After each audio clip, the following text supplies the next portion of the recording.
भोलेनाथ के नाम पे व्रत रख के गए और हमारे बेटियों को वहाँ मंदिर से भगाया गया। क्या क्या गुनाह किया हमारे बच्चों ने, क्या गुनाह हमने किया? उन लोगों ने बोला कि कल आप लोग होने वाला, आप लोगों के पूर्वजों ने, माँ बाप होने वाले गंदे काम किए। क्या गंदे काम किया हम लोगों ने? क्या हमारे पूर्वजों ने क्या गंदे काम किया? वो उनको ये भी बोलना पड़ेगा कि ये तुमने गंदा काम किया। क्या गंदा काम किया हम लोगों ने? ऐसा किसने बोला? वहीं पे उन लोगों ने बोले, जो महिलाएं थी वहीं। क्या उनका नाम जानते हैं? क्या हम उनका नाम नहीं जानते हैं, क्योंकि हम घर ही में रहते हैं, उनके बारे में नहीं जानते हैं हम। दुर्व्यवहार करने का क्या मतलब है? जातिवाद। स्कूल में हमारे बच्चों को रोका गया, मंदिर में हमारे बच्चों को टोका जा रहा है, हमें टोका जा रहा है, रोका जा रहा है, बाजार में हमारे बच्चों को रोका जा रहा है, टोका जा रहा है। इनका मतलब क्या है? क्या किस चीज के लिए रोका टोका जा रहा है? हमारे जात, अनुसूचित जात के लिए। वो बड़े जाति के, हम छोटे जाति के। हम छोटे जाति के, क्या मतलब उनका ऐसा बोलने का? चलिए उनके साथ वहाँ पर जो इस प्रकार का दीदी बोलना चाहिए आप लोगों को ना, जातिवाद है जो खत्म करना चाहिए। हमें वही ना, जाति है कि जाति नहीं? ऐसे नहीं है कि हमारे बच्चे कहीं जा रहे हैं, क्या कर रहे हैं हमारे बच्चे, हम लोग क्या कर रहे हैं? जातिवाद क्या उसमें कौन सा खून है? उसमें जातिवाद को खत्म कौन करेगा? डॉक्टर के पास जा रहे हो, पूछ रहे हैं कि कौन सा है, किस जाति का है, कुमार जाति का है, किस जाति का है वो? उस समय तो उसको ऐसे लग रहा है कि हमें बचना है भैया, हमें किसी का वरदान मिले, हमें बचना है। उस समय तो नहीं पूछ रहे हैं, ये घर में क्यों पूछ रहे हैं? होटल में जा रहे हैं, होटल में खाना खा रहे हैं, वहाँ क्यों नहीं पूछ रहे तुम? वहाँ क्यों नहीं पूछ रहे तुम कि हम दोनों के बच्चे साथ साथ में काम कर रहे हैं, वहाँ क्यों नहीं पूछ रहे तुम? घर में क्यों पूछ रहे हैं? इसी पे हम आवाज आ रहे हैं। मैं भी यही कहना चाह रही हूँ कि जातिवाद को खत्म कर देनी चाहिए। अच्छा, अरे आजकल क्या हमेशा जातिवाद से लेकिन ये तो हो रहा है कि भाई इस जाति का इसे उस जाति के उसे आगे बढ़ा रहे हो।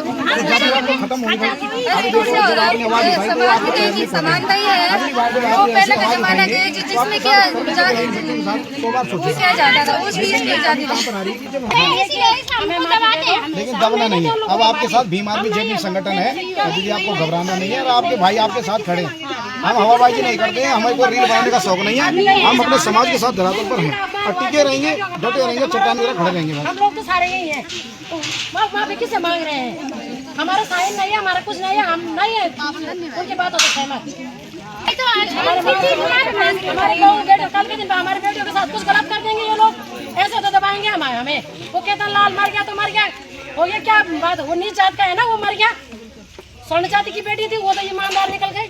बस ये कहना है मेरा। कोई गलती ही नहीं थी ना, उसने तो कुछ किया ही नहीं था, मारा दिया गया। तो क्या कहना चाहेंगे आंटी जी? क्या इससे पहले भी कुछ घटनाएं ऐसी हुई? स्कूल में भी ऐसे हो रहा है हमारे साथ, बच्चों के साथ ऐसे मीटिंग में जा रहे हैं, हर मीटिंग में अलग हो रहा है, अलग क्यों हो रहा है? ऐसे अलग कर रही है। जब समूह बने हैं, समूह मसीह हमारे से जूस बढ़ाए नहीं दीदी अब आप ये भीम आर्मी का गठन करो, यहाँ पर और आप सब लोगों को बढ़ चढ़कर वो लेना है।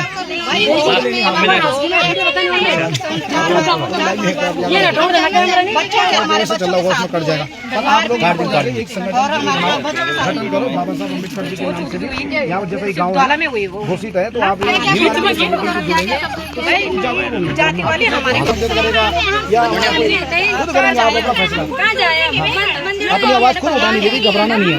हमारी इधर है, जगह जमीन हमारा उधर है, तो हम वहीं तो जाएंगे, कहाँ जाएंगे? हमको ऐसे समूह समिति चाहिए। अच्छा, मैं ये कहना चाह रही हूँ, आपने भी कहा कि 3-4 तभी जो है ऐसे केसेस आ चुके हैं, आप लोगों ने उनको हैंडल किया है, तो क्या कुछ मैं जानना चाहूँगी किस प्रकार से क्या हुआ, किस जगह हुआ? यहीं पे पोखर में भद्रेश्वर महादेव, भद्रेश्वर महादेव स्कूल में क्या हुआ? स्कूल में क्या हुआ? स्कूल में ऐसे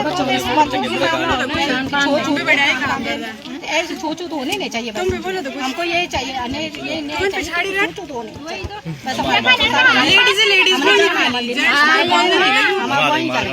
मैडम कब से यहाँ पर बैठे कलम चल हाथ में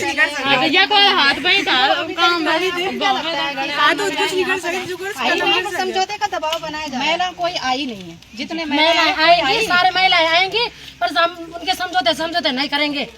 हम नहीं उनके मतलब हम अपने सहमति नहीं देंगे। जब पूरी महिला इकट्ठी हुई, जिन महिलाओं के साथ ये बातें हुई वो महिला भी यहाँ भी आने चाहिए, तभी सहमति। और जिन लोगों ने हमें ऊपर मंदिर में गाली गलौज किया, हमारे भेदभाव किया हमारे साथ, वो नीचे आए, नीचे माफी मांगे। मीडिया के सामने मांगे माफी, मीडिया के सामने मांगे माफी। मैं एक हिसाब से पूछना चाहूँगी, दिया गया है तो उन्हें जो है नहीं पूछा गया। तो क्या कहना चाहिए?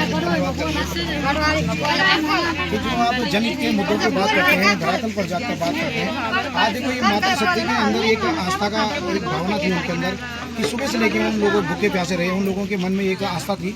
उन्होंने कहा कि हम इस जल को चढ़ाएंगे और उसके बाद एक व्रत रखा था उन्होंने, जो सोमवार का जो व्रत रखा जाता है, सोमवार का जो व्रत रखा जाता है, जो शिव जी का जो मंदिर होता है वहाँ पर जाके जल चढ़ाया जाता है, क्योंकि सबका महीना काफ़ी पवित्र महीना है, लोग मानते भी इस चीज़ को। उनकी आस्था के साथ उन लोगों ने निर्वाण किया। उन लोगों को इस गंदी मानसिकता की नज़र से उन लोगों ने देखा है, जातिवाद फैलाने का उन लोगों ने ये कार्य किया है। तो हम कहना चाहते हैं उन जो हिंदू राष्ट्र की जो बात करते हैं कि भाई लोगों में अभी भी आप लोगों से आग्रह कर रहा हूँ कि आज भी आप लोगों के दिमाग में जो भ्रम है, आप लोग कहते हैं कि हम हिंदू राष्ट्र बनाएंगे, हिंदू राष्ट्र बनाएंगे, लेकिन आप लोग तो हमारे जो दलित समाज के लोग हैं, जो अनुसूचित जाति के लोग हैं, इनको तो आप अपना हिंदू का कोई पार्टी नहीं समझते। ये तो सिर्फ वोट के टाइम पे इन लोगों को जरूरत होती है कि हमारे हिंदू भाई हैं, लेकिन उसके बाद जब कहीं पर अगर मंदिर की कहीं बात आए या किसी भी प्रकार की कोई बात आए तो उस टाइम ये लोग इनको अछूत मानते हैं। पर मैं अपने समाज के लोगों को कहना चाहता हूं कि बाबा साहब अम्बेडकर जी ने हमें संवैधानिक मूल अधिकार दे रखे हैं, और मैं इन लोगों को कहना चाहता हूं कि जो मनवादी किस्म के लोग हैं कि उनकी आज वो राजतंत्र की बात करते हैं, देश के अंदर संविधान लागू है और ये लोकतांत्रिक देश है, ये लोकतंत्र की हत्या हो रही है और बहुत ही बड़ा दुर्भाग्य है ये जो उत्तराखंड प्रदेश में इस प्रकार की मुहिम चला रहे हैं जो कुछ लोग। मैं सभी लोगों को दोषी नहीं ठहराऊंगा कि जिन लोगों की ऐसी गंदी मानसिकता है, ऐसी मानसिकता के लोगों को माफ़ करने की जगह नहीं है, लेकिन उन लोगों को जेल की सलाखों में होना चाहिए। मैं कहना चाहता हूं कि अनुसूचित जाति समाज के साथ करने से पहले वो लोग 100 बार सोचें।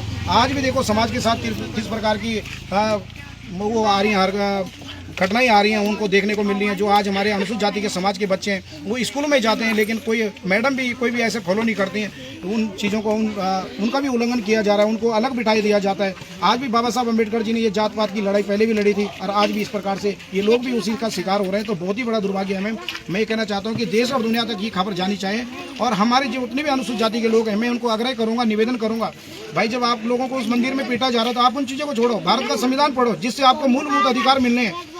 आप 9 दिन के व्रत मत ले। मैं तो ये कहना चाहता हूँ कि जब आपको उन मंदिरों में जाने के लिए मना कर दे रहे हैं तो आप 9 दिन को 9 पन्नों को संविधान के पढ़ोगे तो आपको मूलभूत अधिकार मिल जाएंगे, जिन अधिकारों से आप किसी के सामने बोल पाएंगे, गरज पाएंगे। बाबा साहब अम्बेडकर जी ने यह भी कहा था कि शिक्षा वो सिरनी का दूध है, जो पिएगा वो दाढ़ेगा। और मैं कहना चाहता हूँ शिक्षित बनो और संगठित रहो, संघर्ष करो। समाज जो शिक्षा का अगर जिन लोगों ने शिक्षा ग्रहण की है, शिक्षा के साथ साथ उन लोगों को संगठित होने की आवश्यकता है। और संगठन जिस समाज का संगठन नहीं है तो मैं कहना चाहता हूं कि समाज अपने आप कहीं पर भी सुरक्षित महसूस नहीं है। प्रशासन भी तभी कर पाएगा कि जब उनके साथ संगठन मजबूती से कार्य करेगा और समाज को एकजुट करने का काम करेगा, तभी समाज अपने आप को सुरक्षित महसूस करेगा। धन्यवाद।